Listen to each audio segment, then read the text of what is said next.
Welcome to the Radical Recovery Summit. Maybe we could start with you introducing yourself and let us know what your connection is with the whole field of recovery, how you got into it, what is it that you do? I'm I know that recovered. you're recovered. Yeah, that's my connection to the field of recovery. Uh-huh. How did that happen? Well, I was really struck sober, actually. So I can tell you the story. And this is obviously in the context of an action figure. Yeah. We're not speaking from the absolute. We are from, but we're not Right. talking. Yeah. Mm-hmm. So,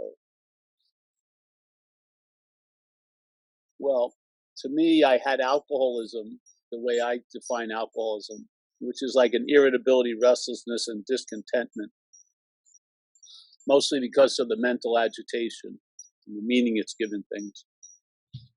So I had that for a while, probably after about 6 or 7. The obsession with self was quite strong. And then about 13, I started to drink and use. And as soon as I started to drink, I realized quickly I had magnetic appeal to people in uniform. I started to have a lot of consequences with authorities. And that went on for the rest of my active life in that area. I've been run over twice in one night. A lot of things have happened, which would be almost impossible to do if you set out to do them. It's happened based on, but like we say in recovery, every time I drank, I didn't get in trouble, but every time I got in trouble, I'd been drinking and using. So that's the pattern. So, but the necessity to drink and use is very strong. And the alcoholic or addict of my type is I'm willing to pay any consequence tomorrow not to feel uncomfortable now. That's imperative. Because the mental state is really playing with time in hindsight. It's playing with time. So when you have that urge, it's such an immediate drive. You have to do almost anything right now to get what you want. So the mental addiction plays with time quite a lot. It says like when you're feeling bad, it's going to last forever. And then when you're feeling good, it's going to be very fleeting. Yeah. So it plays time like an accordion a lot of ways. So what happened to me is my life was tattooed basically by the addiction. So I went to 3 months of a program when I was young in the Bronx, New York. I got arrested many, many times, overdosed, ended up in a program in San Francisco in 1985 called Delancey Street, which was a live-in program. I'm familiar with that. Mm-hmm. Yeah, I went in there.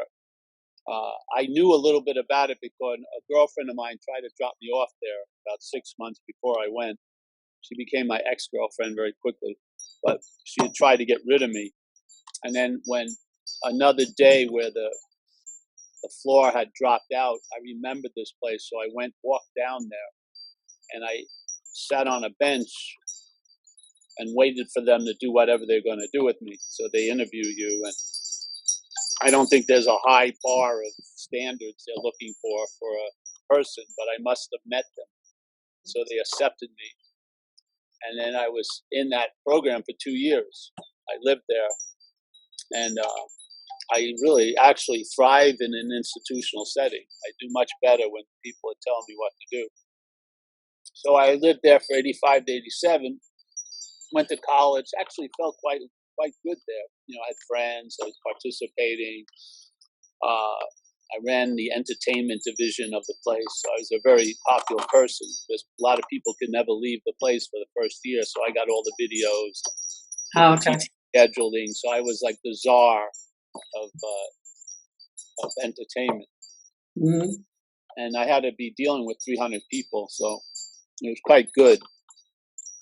I had to think of what other people would like of that. So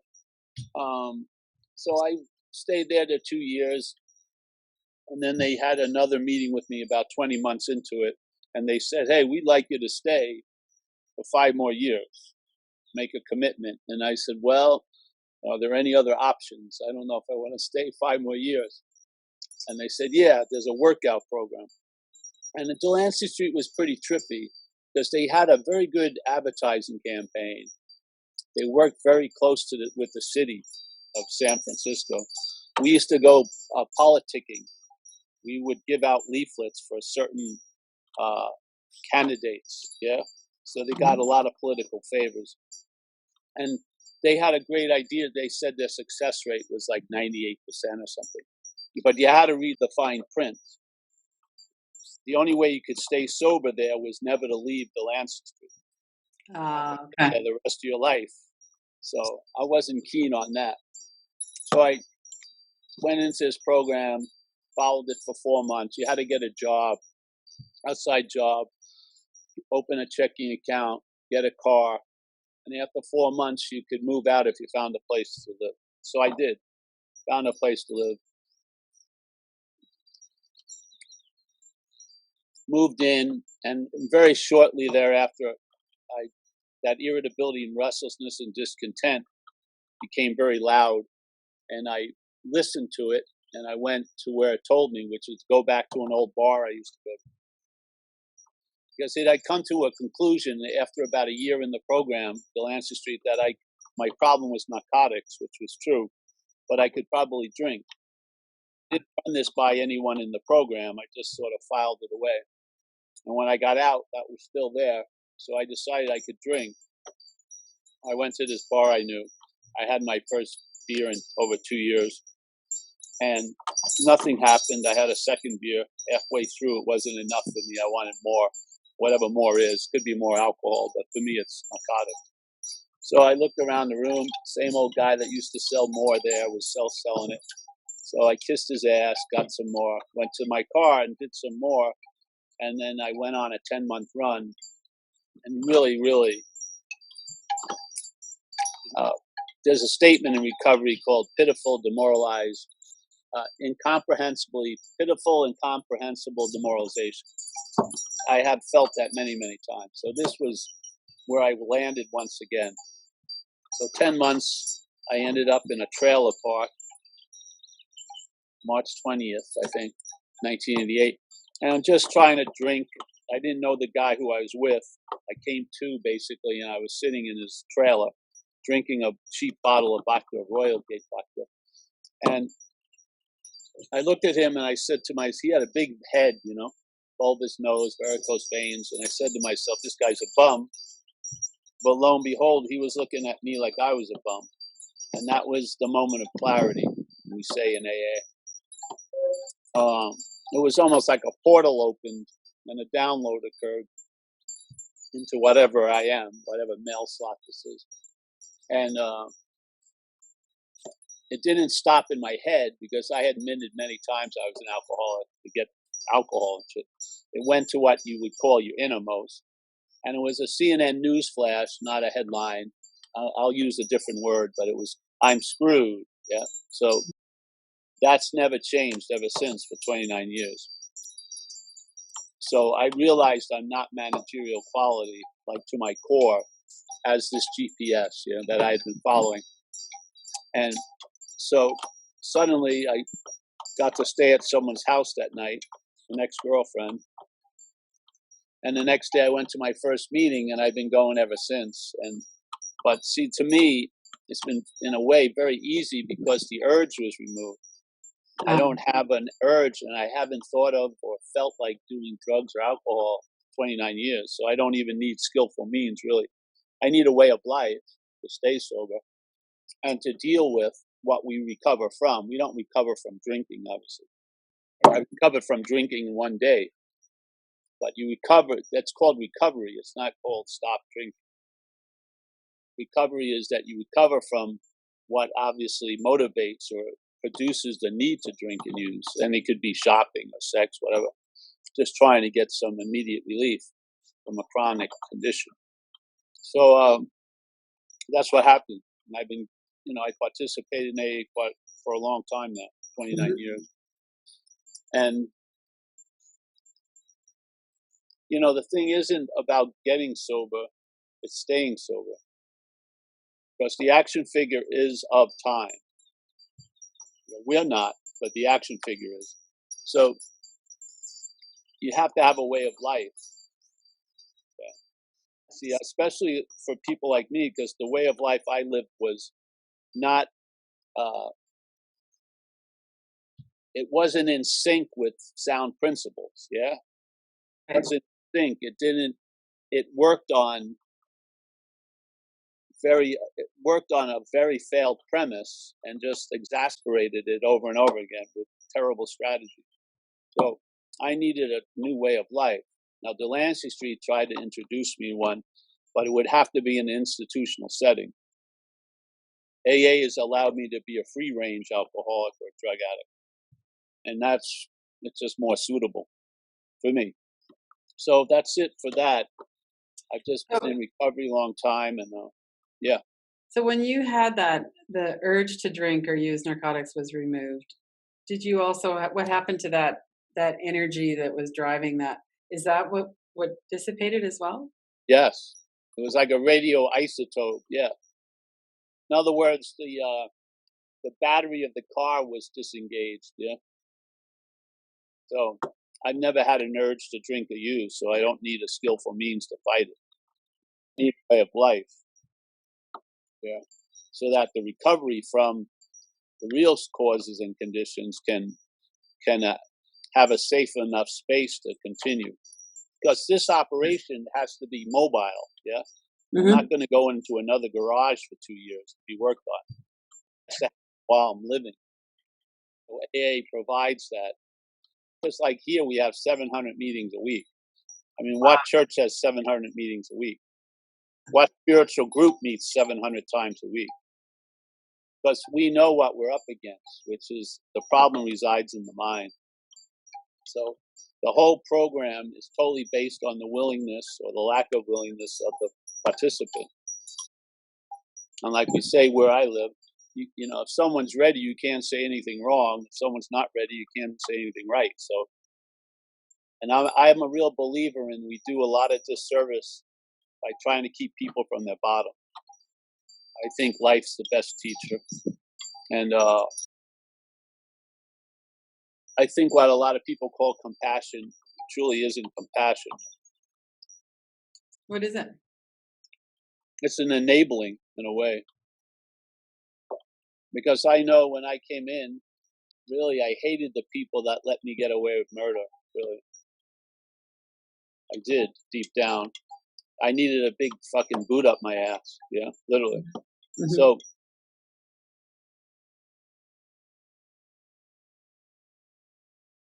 you know, what's radical recovery? Really,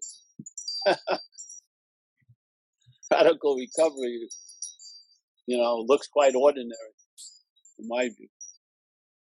So, and you know, there's like the Course in Miracles says, there's a lot of levels.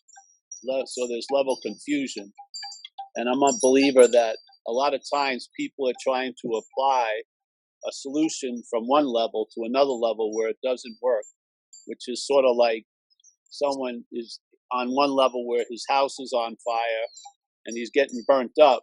He doesn't need the message, there is no house and there's no fire. He needs a pail of water.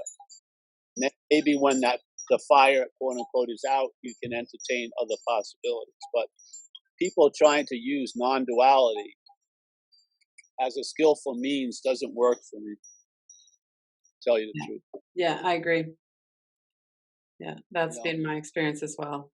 Yeah. So to me, non-duality illuminates whatever path you're on. It's not a path to illumination. Yeah. Hmm.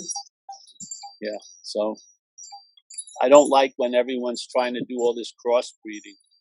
I don't think it Hmm. works really, because I see a lot of drunk Buddhists. You know, if AA is for you, just like the Course in Miracles says, hey, if you're reading this book may be for you. So if you find yourself in an AA meeting, maybe AA is for you. Yeah. Yeah. Any other questions or? I'd like to hear you talk a bit more about thought and thinking and how that kind of relates to recovery and relates to addiction.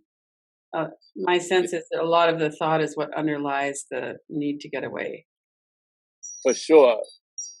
Well, I see it almost like a three-pronged thing. There's thought, perception, and memory. Yeah. I call it the mental processes. I don't like to call what we call the ordinary mind. I think it's all mental processes. So for me, the problem resides in the mind, like we say in AA. So you can't obviously seek a solution through what's causing seemingly the problem. Yeah. So you can't think yourself out of thought. So in AA, we actually do ourselves out of thinking. So you take action, you take right action, and it produces right thinking. You don't try to get right thinking and keep your same old actions going. It doesn't work. Yeah. I don't think that's a foreverness in AA, but in the beginning for sure. So the thoughts, to me, I don't think it's the thoughts that drive us crazy. It's what allows the thoughts to drive us crazy is the mind, the identification as the thinker, really.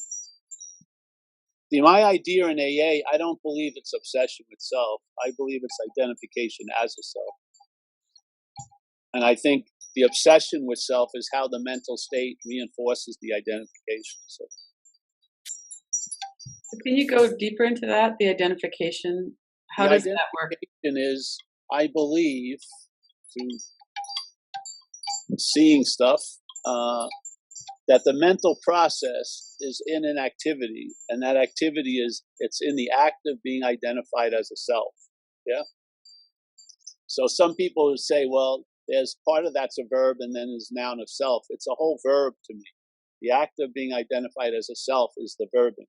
Yeah, it's the activity.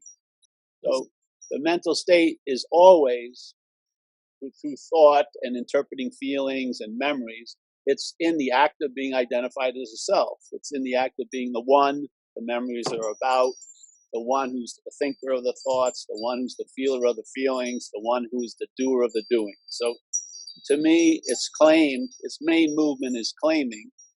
So it claims whatever it comes in contact with. So it cognizes thoughts. It becomes aware of thoughts, and then it uses the thoughts to claim that there's a thinker of them. Yeah, that's where I think the bondage is. So thoughts are just thoughts, because you could have a thought, and if I see it as yours, it has no effect on me. But the same thought held as mine could have a huge effect. So it's not the thought, obviously. The thought is just being used. It's the my. And what's using it is us, really. I believe we're reality. Like the Course in Miracles would say, they say we are the dreamer of the dream. I don't believe in nouns, so I believe we are the dreaming of the dreaming, and we're in the forgetting of, and this is the act of being identified as self. This is what produces a seeming forgetting of what we are. So the act of being identified as self promotes a seeming forgetting of what we are, and we take ourselves to be the dreamt, which is whatever can be seen. So this can be dreamt. Like Huang Po, a great master, says, whatever can be perceived cannot be perceiving. So this is the dreamt.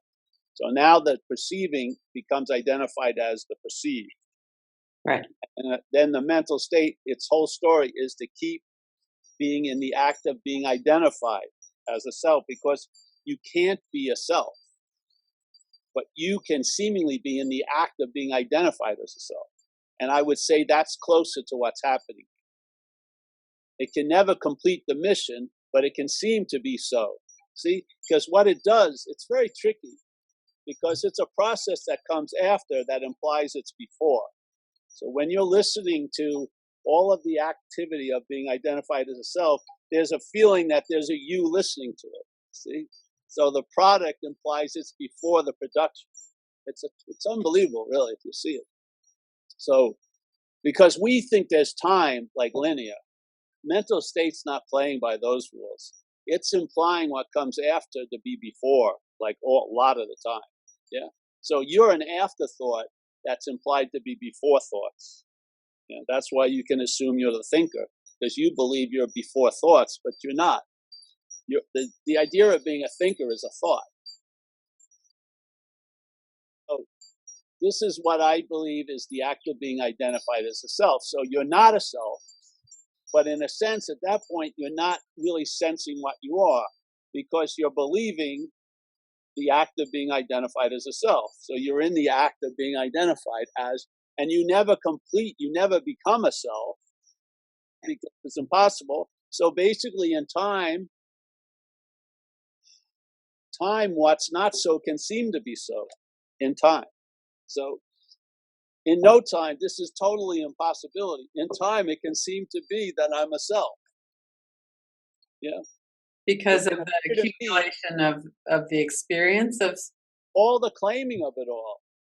It's sort of like if you saw it as consciousness, no thingness, entertaining an idea like bait. And once it grabs the bait, it becomes a fish, seemingly. And then when it becomes a seeming fish, it feels it's a historical fish. So now there's a huge story of being a fish for quite a while, and then a future projection, now I'm going to be a fish. Happens right now. Yeah. Once it bites, once it bites. So the bait here is the act of being identified as a self. And then, all right, now you're that which bit. You were there before, and you've been biting for a long time, and you're going to be biting. Yes, that's it. So when that's in place, when the identification is as a self is in place, seemingly, then your wanting to be free is always based on as that. That ain't freedom. You see, that's the driving force of addiction. Addiction never satiates because it's erroneous. It's off. You're trying to get out of something you're not in. Mm-hmm. Therefore, it gets used to reinforce the idea that you're in something.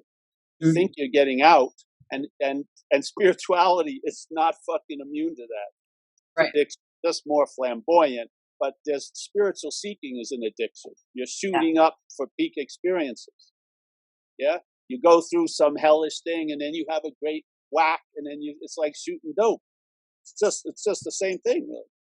And you suffer the pangs and the remorse when you feel like you've lost the awakening, which is insane. So it's just like addiction, same fucking thing. We think, oh, that's 5,000 years old. But mental addiction is hundreds of thousands of years old. See me right now. It's not been 100, but right now. Yeah. So for me, my whole drive was to get out of self, but as a self. And I would match, I share this at the talks. Now, if you looked at me as a spiritual practitioner, there could be much, you could find tons of faults. Yeah. I only did maybe 7 retreats, and I didn't see this person or that person. I didn't circumambulate enough statues. So you could find my resume, a lot of holes in it. And so, of course, all those holes could be turned into self-blame, because self-centeredness. But I would match my devotion to drugs, shooting cocaine, with any fucking spiritual devotee in the history of spirituality. Hanuman, the monkey, I was right there. I did anything for cocaine. I loved cocaine. I fucking turned my whole will, my life over to cocaine. I didn't care if I died every night shooting up cocaine. Completely. And I'm telling you, you cannot transcend an imaginary place. I should have gotten out of here with drug addiction. I was a fucking pro at drug addiction. I didn't, there was no freaking escape. Not because I didn't do enough. I did way too much. It's because you cannot get out of an imaginary place. Yeah. So that's the point to me. Now I'm finally out of here by being completely here. And the only reason why I can be completely here is I know it's not true. If it was true, I'd want to get out of here. It would make total sense to get out of this place. Now I realize it's not true. So I'm completely in the place and obviously out of the place in a weird way. So I think there is, the way I see things work really has a logic to itself once you get keyed into it. And then you'll see how illogical the insanity of the self-centered system is. Yeah. Totally, totally insane. You're trying to get out of something you can't be in. and you're trying to get in, let's say, the moment, which you can't be out of. Fully fucking ass backwards. If that premise is in place, it's just geometrically progressing in time and space. Is getting more neurotic, more flipped out, more exotic, trying exotic solutions, but you can't. It's not working. Nothing radical to me would be always available at all times. Not like fucking hanging over a cliff with a shaman and doing tons of shit like that. I'm talking having availability of relief at all times, no matter what's fucking going on. That to me is radical. It's radical ordinariness, really. Yeah. Why do people not see that? What's in the way of people? Because there's people. It's just part of how we operate? We don't, but it's the system, sure, and there's nothing right or wrong with it. To me, it's like the Course says it beautifully. It says, you and I are the dreaming of the dream, and what we're going to do is we're going to dream ourselves out of the dream, like an interview like this. And as we do, the dream's going to get happier. Not forever, it's going to end, but it's going to get happier. That's what I believe is happening here. Some people are dragging their feet, other people are running with it, but it's inevitably, nothing ever really happened here, hasn't. Nothing's changed the unchangeable.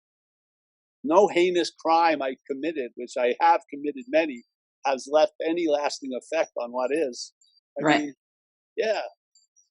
So, because first of all, people they still think it's an experience. They're looking for a fucking experience in non-duality, which it doesn't offer an experience. If it did, it wouldn't be non-duality. It would be something else, It would be non-duality in duality, yeah? You know what I mean? Yeah. And you could sell it, but it doesn't have any experience. People keep wanting to have it. They want to be there to get it. It's like a stubborn, like they can't seem, because I did a talk in Ireland, and a guy was there who had been listening to the talks, the website. And then he says, you seem to imply that you're not a body quite a lot and stuff like that. And he says, it seems like it's so easy to imply it, but I find it super difficult. And I go, yeah, because what's saying that is the body. The brain is saying it's super difficult to realize it's not a body. Of course it is, because it's part of the body. How is system isn't going to go, okay, it's going to try to negate everything other than the system. If it can't absorb it, it'll just say, fuck it, You have to see, it's just seeing what you're not is the clue to me. Not trying to convince what you're not to be what it's not, Just fucking see what you're not. And that's what you are, is basically the seeing of what you're not. So I don't know why. With people on the consequential level of AA, we're overmatched. Something has us. I call it a parasite, yeah? Some other people call it a demonic intelligence, but I believe alcoholism is like a mental parasite that affixes on the root of self-centeredness, of identification as self. So identification as self would be basically the custom model would, let's say, be acoustic. And then you add alcoholism and it's electric, so the fucking solos are longer and more shit happens. And you had bigger drum solos. More intense, it's louder. It has to amplify something already in place, which is identification as a self, to me. And that's why a lot of times you get relief from alcoholism, but you still don't get relief from the identification as self. People still believe the head is still harvesting a lot of guilt and shame based on past behaviors they did while under the influence, when our first step says you were powerless over alcohol. So when I was under the influence, like we usually say in AA, it's like dancing with a gorilla. I was going to stop when the gorilla wanted to stop. That seems to give you an out from all that guilt and shame that's being harvested. Because Mhm. I was apt to do almost anything under the influence. Yet the head will still keep harvesting because the identification of self isn't necessarily affected by getting relief from alcoholism. Right. It isn't. So to me, that's the mother of it all. The mother of all addictions is everyone, all the other addictions are trying to get out of that addiction, which is the mental state's addiction to being a self. That's how I see it. But, when people come in, you deal with the level that they're presenting as. So if someone comes in with a lot of trauma, childhood trauma or whatever, and there's a fear of not not being comfortable being present with the energy and the memories, all that stuff, very identified with that experience, and they just want out. So how does that relate to what you've been just talking about with identification with the self? Well, they can always ask, who is it that wants out? You can always use self-inquiry as a Mhm. skillful means there. Ask, who is it that wants to get out? And if they've had a lot of trauma, I would address it with body work mostly. I would go through the body with that. What Don't kind waste of time. I right. don't know. I haven't done it in a long time, but when I was doing it, I would go to energetic body workers or shamanistic body workers. Yeah.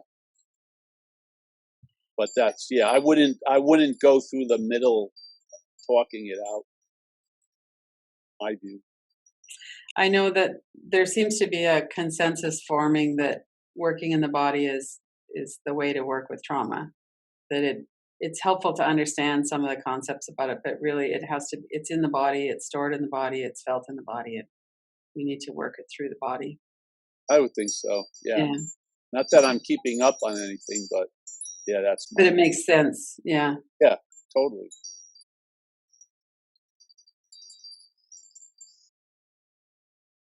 You've been around the recovery world for a long time and you do a lot of talks and you talk to a lot of people. What is your sense of what really works? Like you must have met so many people who have relapsed and have recovered and are in recovery. There's just all kinds of things going on. Well, at the end, that's all based on the situation. Like if I did a talk on the 12 steps, it would be different every day that I gave a talk. Hmm. But if I'm being available to somebody, I can read them somewhat and then just attempt to say, like a person comes to me and they're in active alcoholism and yet they want to entertain non-duality. I just say, get sober first. But pointless. You're trying to dance around the elephant in the room. You got to address the freaking, you know, you're getting arrested last night and shit. Why would you want to come to a satsang? Just Right. fucking, yeah. You have to have a way of life. So I don't know. I really don't know any road answer to anything. I just feel it out. I'm a Okay. real believer in level confusion, of course, where mind is manifesting at any given time on different levels. And to me, being of service has a lot to do with flexibility, Hmm. not dogmatic approach, but a flexible one. Yeah. So the work that you do with people is just meeting them, whatever's happening, just being present with them, and then feeling it out from there. Well, I have a couple of different seat assignments. I'm in recovery, so I work with people there differently Hmm. because in non-duality, it's not about help. You What do you know, mean? I don't want to be helpful in non-duality. That to me it doesn't go with it. I want to leave people with nothing on a consistent basis, so then they can see it's everything. Yeah, and sometimes you need to starve them of help. They'll find out they're actually inherently okay. Yeah. AA is a different story. Their help is helpful. Yeah. Yeah. So to me, usually I read people the way I read them. Sometimes some of them need to get the externals down first. They got to go to a number of meetings, go to different kinds of meetings, sit in the front, pay attention, say hello to newcomers. Basically do that for a while. Get a sense of identification with the problem. Yeah. And then start doing the work, step work. And and to me, I like to approach it with seeing how there's a statement on page 64 in the big book that I don't believe gets presented correctly in most cases. So I do it this way. So it says, being convinced, which is a present tense activity. I'm being convinced right now by my own observation that that self manifested in various ways is what has defeated us. Yeah. I'm convinced of that now. I am right now convinced of that. Yes? So it's present tense. Being convinced that self, meaning the feeling to me, the feeling of being a long-lasting, independent, separate entity. I don't see the word self to represent ego. I don't believe. See, to me, ego, if you listen to people share, they'll say, I have an ego, or I lost an ego. What is that had an ego? What is that lost an ego? To me, that's the bondage of self. Is the sense of one. Yeah. Ego to me is an objectification of self by self. That's all it is to me. I think it's a fucking goose hunt. It's a wild goose hunt to try to work on that. Yeah. Humbly. So being convinced that self, because he could have said being convinced that ego manifests in various ways, but he doesn't. He says being convinced that self manifested in various ways is what has defeated us. So he separates the two, which is beautiful. We're the us, and then there's this foreign installment or a fucking GPS or parasite self that when it somehow attaches or adheres to this system can defeat it through its manifestations. All right, so it says if you're convinced of that, let's look at its common manifestations. Its meaning self. All right, what are the manifestations of that failed system called self? First one is resentment. Yeah. So if you follow the logic, then it would dispute why people keep calling the resentment theirs if it's a manifestation of self. And fear, their fear, my fear, when it's not your fear. It's being manifested, it's self-manifesting through you. And you're demonstrating the activity of the identification of self by calling its manifestations yours. You are right now in the act of being identified as self. That's why people don't see it, because they're looking for it. It's a verb. It's all verbing. And they're doing it. Yeah? They're in the act. There is no self. There's reality. Reality is entertaining the idea that there's a self. Yeah? If it believes it, it seems to be so. If it doesn't believe it, it seems not to be so. As Jesus says, as you believe, so it is. So basically, this is what's happening. This whole place is an activity. Nothing's happening to us. It's all happening. So if you can see it in that view, you'll see it. And what's beautiful about activities, they can stop. Yes. If you see it as an activity and you're the longer activity, which is the dreaming of, then a possibility arises that wasn't available before. Like it happened to me distinctly around my 9th year sobriety when I saw self as a foreign installment. The next thing I could do is I could entertain being free from it. As soon as I saw it wasn't me, hey, I can be free from it, where before it was always being free as it, or through it, or by it. I, as that, was going to become free. It's total craziness. So as soon as the horse was put before the cart, things have made sense ever since. And it's actually, at this point, was the last answer.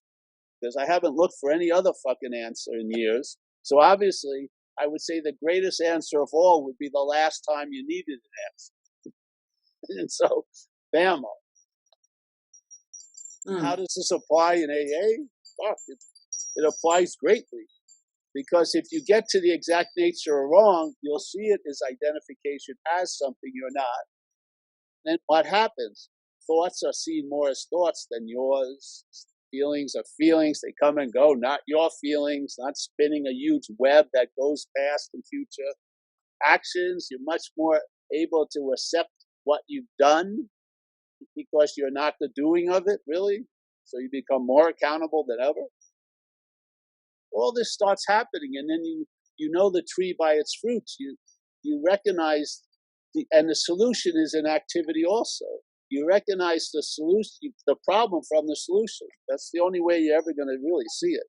You can't see it from the problem. It's impossible. Right. It's all freaking. It's like being a professor of holes, but you're still falling into holes. What's the point of that knowledge? Yeah. So people think they're great knowers of it, but that doesn't mean squat. It's being it right now. That's the freedom. The freedom is an activity that I'm entertaining right now. Mm-hmm. Not by I'm entertaining it, but just having certain things been revealed, I'm in the entertaining of I can't be anywhere else. So I'm not trying to get into the moment. I cannot believe you could ever be out of a moment. So it's all no effort or thought to be here because I can't be anywhere else. See, it's simple. Yeah. And then you're available to people, not by, oh, I'm available to people. It's just your natural state and you're being of service because you're available. So it's different than doing service to be of service. It's much a different ballgame. Well, and part of what happens when we're really wrapped up in thought is that we're not really available. Of course not. Well, we're available to the thoughts. To the thoughts, but not. They're about past and future, so therefore we're not available now. Of course. That's what the mental state wants. It wants attention. Mm-hmm. Your interest in attention is presence. Yeah, it wants to dispel the putting a lot of thought and interest into yesterday and tomorrow. Yeah. Mm-hmm. So people are totally here but spaced out being here. Because they're entertaining what's not happening more than what's happening. And that's all that is cherishing of self. So when people are very hooked in their past in particular, that's part of recovery is working on not being so hooked with the past. Well, you do the inventory and then you do the ninth step. And then the ninth step will be the greatest freeing of the past. Right. Because you'll face it, and then you'll have the sense that you don't shut the door on it, nor do you regret it anymore. So you can learn from the past, but it's not a giant hallway of regrets and remorse or guilt or shame. It's a matter now you can pass on what you learned to other people. Yeah. So the ninth step was the biggest, really one of the biggest demonstration of all the steps for me was the ninth step when I made amends to everybody. And I was willing to make amends to the people I couldn't find, but I was willing to. Mm-hmm. That had the greatest effect because I truly, really showed up in my own life. I was present now, not as Paul, that which is, who wants to waste any time trying to get what's not in the moment into the moment? I could care fucking less about it. But having that sort of dispersed, and then you sense your real presence, or you like your original face in Zen, which isn't a face. Now, that to me, I got a lot of sense of that in the ninth step after I did my amends. Because I had been conveniently avoiding tons of it, but I was paying a huge amount of storage and security guards to keep it all at bay. It's quite freeing when I'll give you an example. This was awesome. I got sober and there was a meeting in a town part of San Francisco called North Beach, Thursday night. And I liked this meeting. And San Francisco, parking is a premium, very difficult to find parking spaces. So I would drive to North Beach and I'd never go down this one street because there was a market on that street, Rosie's Market. And when I was using drugs, I was living in North Beach for a time, and I used to steal shit from this market every day. A couple of 16-ounce beers and some flat steaks and shit I'd put in the back with a long overcoat. Every day I'd go there and get some beer and food. And so I didn't want to go. So I would never even look for a parking space on that. This went on for months because the old strategy was still in place, avoid at all costs. Yeah. Like, fuck it, I'm just going to go there. And I went there and I asked where the manager is. They said upstairs. I went upstairs and I told them, hey, I'm in a program of recovery. And, I used to live here and I stole a lot of stuff from here.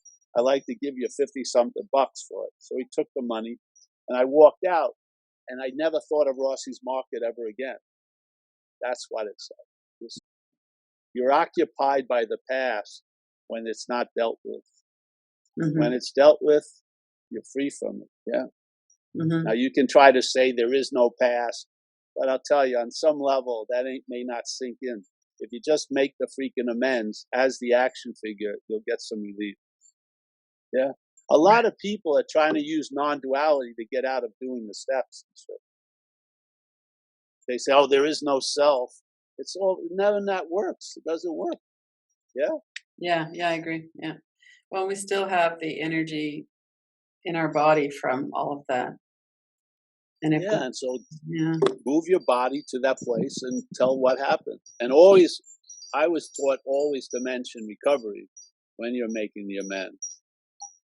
I do, yeah. Mm-hmm. So when that happened, you were 9 years into it. No, the 9th step I did in the first year or two. No, not the amends. Oh, You the other. mentioned that Yeah. realization. Oh, yes, it was leaking in, but then it crossed the line to like 51% of the stock moved over. Yeah. So I saw the word self in a whole new light, and the whole book meant a lot.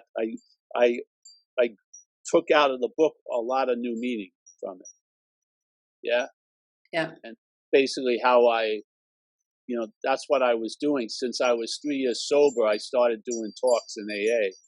And then we did a website, and people from outside of AA got in touch with me. And then I started doing talks at places. Then I saw spiritual seeking as an addiction.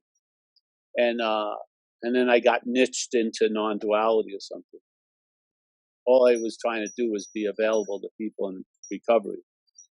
And then the website, a lot of other people not in recovery got in touch with me. So now I do a lot of stuff with people without, but I think everyone's trying to recover from something. Yeah.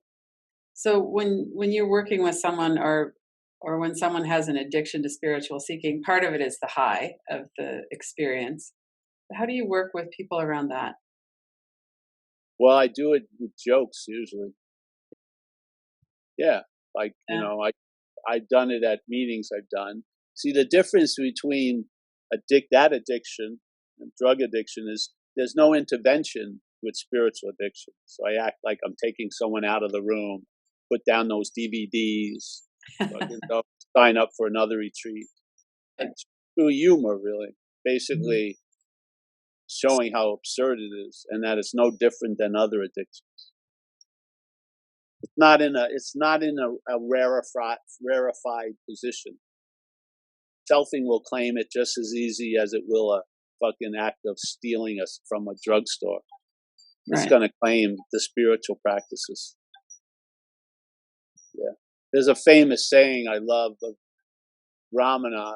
It usually implies the solution is self-inquiry, but I just state the problem, which is the presupposing of a non-existent thing that wants to get salvation for the non-existent thing. That's basically the essence of the act of being identified as self.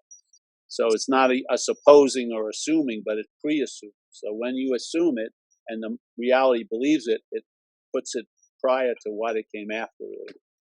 That's the I find. And it says, all right, if that's going on, then your spiritual practices themselves are reinforcing the non-existent thing. How can they destroy it? So I think that's what spiritually seeking falls under in most cases.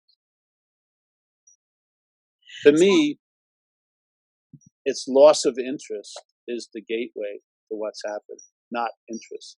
Loss of interest. Loss of interest in thought, Loss of identification. interest in a lot of things. Spirituality. Loss of interest in a lot of fucking things. That to me is presence. Presence is undirected interest and attention, basically.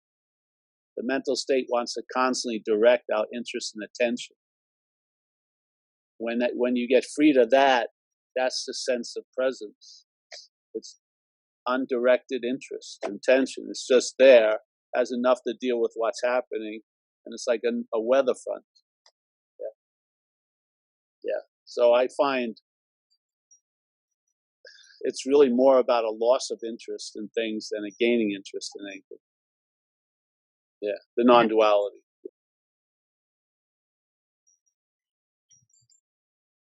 People are very hooked on this idea that they have to figure it out, resolve it. Yeah, well, that's not people; it's the mental state. So the mental state. Yeah. If you saw it, you wouldn't spend much time trying to change the mental state's activities. You would just see it's not you, and then the lighting and the volume would go down. It would still go on, but you wouldn't be listening to it as much. Yeah, but taking yourself to be it and then trying to change it through it, to me, is failed. I don't think there's anything that's more radical than that. Yeah. Yeah. Yeah. Yeah. And it expresses greatly in ordinariness. Really. Mm-hmm. It really has a field day in ordinariness. Yeah. I mean, you can hear the birds singing and just see, we're all awake, basically. And then here, you can seem to be awake to that, or you can seem not to be awake to that. It doesn't change the fact. It's just one activity will make you seem to be unawake to it. Other activities will make you seem to be awake to it. Yeah, but the inherent awakeness is always available at all times. Yeah. And people who seem not to be awake, they haven't changed the fact at all. So, yeah, every night the fact reigns supreme. They go to sleep and then they wake up and they seem not to be awake the rest of all day.